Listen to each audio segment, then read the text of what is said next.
The Story of Civilization, Part 2. The Life of Greece, being a history of Greek civilization from the beginnings, and of civilization in the Near East from the death of Alexander to the Roman conquest, with an introduction on the prehistoric culture of Crete by Will Durant. Chapter 29. The Surrender of Philosophy. Section 4. The Return to Religion. The conflict between religion and philosophy had now seen three stages: the attack on religion, as in the pre-Socratics, the endeavor to replace religion with a natural ethic, as in Aristotle and Epicurus, and the return to religion in the Skeptics and the Stoics, a movement that culminated in Neoplatonism and Christianity. A like sequence has occurred more than once in history and may be taking place today.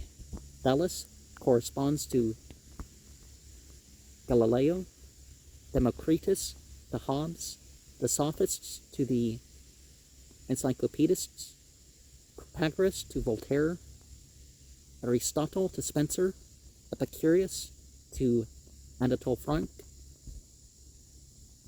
Pyrrho to Pascal, Arcesilaus to Hume, Carneades to Kant, Zeno to Schopenhauer, Plotinus to Bergson.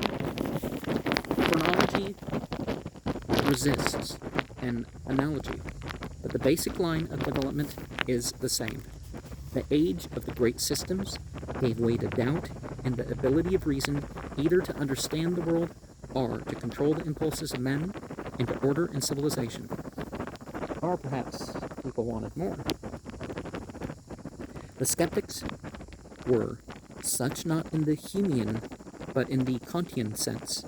They doubted philosophy as well as dogma, sapped the foundations of materialism, and advised a quiet acceptance of the ancient cult.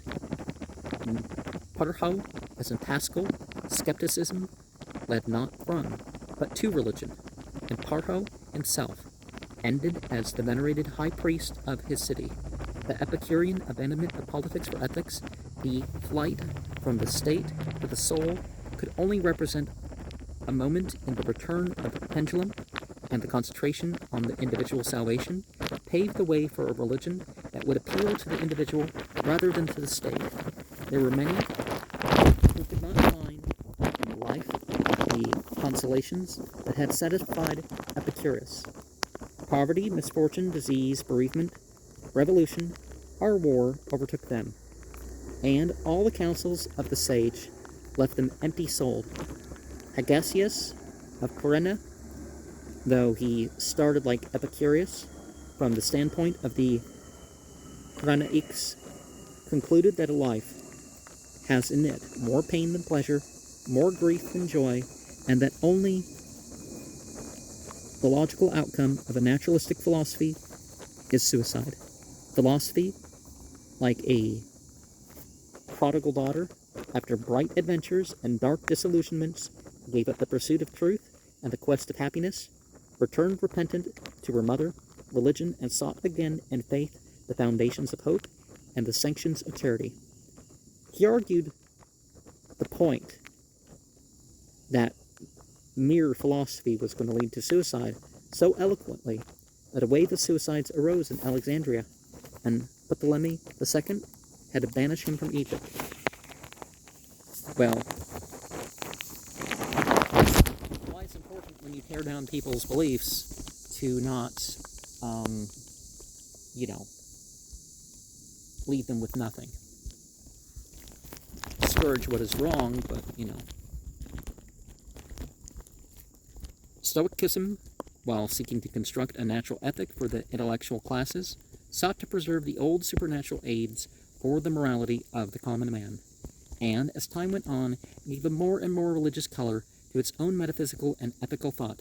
Zeno denied any real existence to the popular gods, or at least the names and forms, right? But a generation later, Cleanthes proposed to prosecute Aristarchus for heresy. Heresy comes from the idea you form your own opinion. It's like, isn't heresy the key to temporal and spiritual enlightenment? Zeno offered no personal immortality, but Seneca spoke of heavenly bliss in terms almost identical with those of the Eleusinian and Christian faiths. After Zeno, Stoicism became a theology rather than a philosophy, and nearly every proposition in it took a theological form. The greater part of the system was composed of arguments about the existence and nature of God, the emanation of the world from God, the reality of providence, the correspondence of virtue with the divine will, the brotherhood of man under the fatherhood of God, and the final return of the world to God. In this philosophy we find the sense of sin that was to play so stern a role in primitive and in Protestant Christianity, the lofty inclusiveness that, as in the new religions, welcomes all races and ranks, and a celibate asceticism that derived from the XXIX and culminated in a long line of Christian monks from Zeno of Tarsus to Paul of Tarsus, was but a step which would be taken on the road to Damascus. Many components of the Stoic creed were Asiatic in origin. Some were specifically Semitic. In essentials, Stoicism was one elemental phase of the Oriental triumph over Hellenic civilization. Greece had ceased to be the Greeks before it was conquered by Rome.